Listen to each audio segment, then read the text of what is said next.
இனிய காலை வணக்கம். என் பெயர் யா அப்துல்.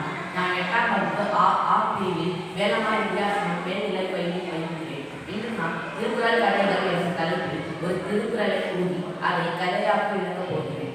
குறள் எண் 517. இதனால் இளைஞருக்கு என்று ஆய்ந்து அதனை அவன் கண்டார்.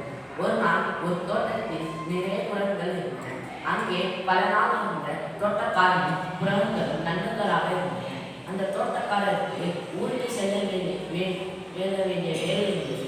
அதனால் அந்த தோட்டத்திற்கு தண்ணீர் ஊற்ற வேண்டிய வேலையை குரங்களிடம் ஒப்படைத்து சென்றார். குரங்கள் மகிழ்ந்தன. ஆனால் எந்த செடிக்கு எவ்வளவு தண்ணீர் ஊற்ற வேண்டும் என்று தெரியவில்லை. அந்த தோட்டக்காரர் கூறினால் பெரிய வேண்டிய செடிக்கு நிறைய தண்ணீரும் செய்ய வேண்டிய செடிக்கு குறைந்த தண்ணீரும் ஊற்றுகள் என்று கூறி அவர் கிளம்பினார். அந்த குரங்கள் பெரிய வேண்டிய செடிக்கு நிறைய தண்ணீரும் செய்ய வேண்டிய செடிக்கு குறைந்த தண்ணீரும் ஊற்றினார்.